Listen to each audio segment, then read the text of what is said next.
Mm-hmm. You lost the way? Okay.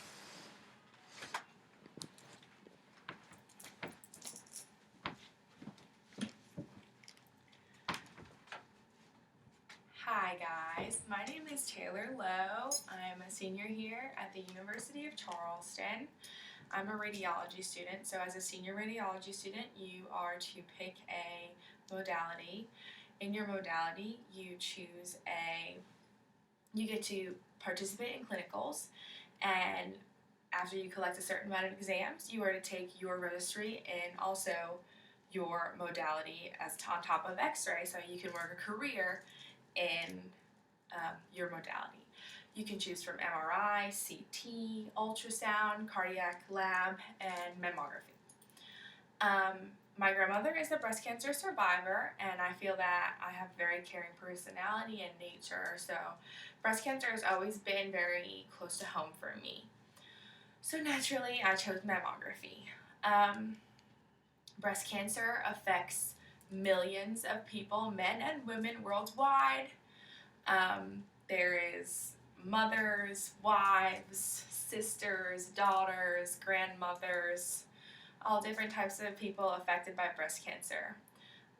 Although breast cancer is not a 100% preventable disease, I mean, genetics are genetics.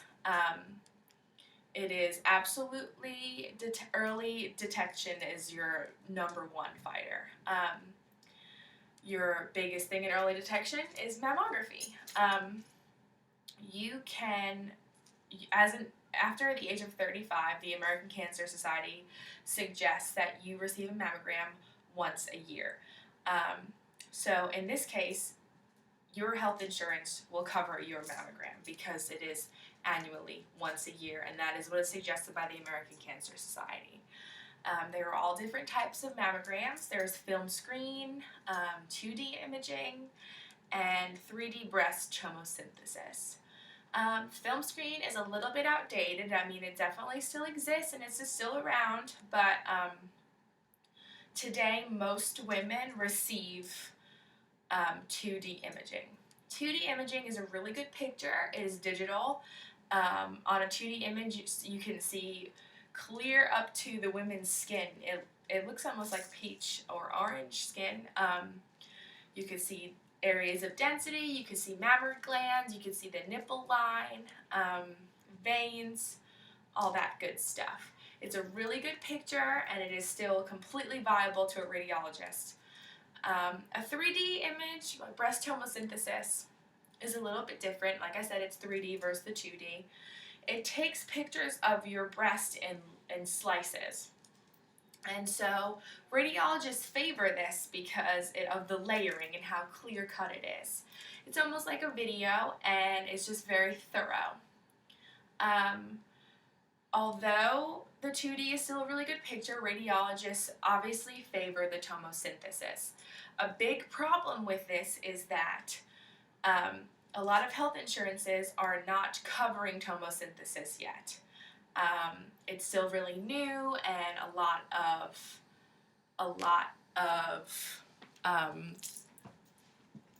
health insurances aren't covering it yet.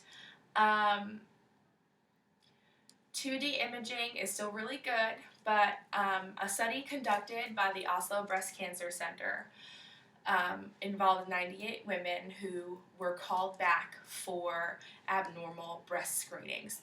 So annually, women go for a breast cancer screening. If a density comes up on their image, they get called back for additional imaging. These 98 women also underwent a breast tomosynthesis. The study found that 53% of these women would not have been called back if they would have just underwent the breast tomosynthesis to begin with. This only sounds like, oh, it's only a little bit more than half. The big problem with that is, one, the health insurance was charged twice because these women went back for additional imaging.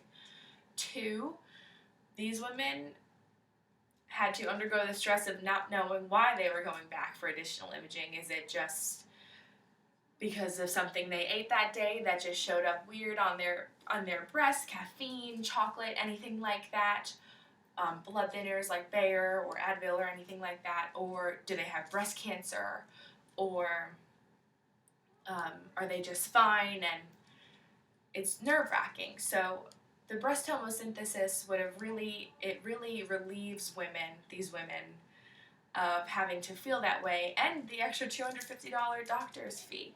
So I guess the point I'm trying to get across is I believe that breast tomosynthesis should be made more available to mammography patients to kind of relieve and remediate these women of the stress, on top of the stress that breast cancer is a very real thing, and the number one risk factor for getting it is being a woman.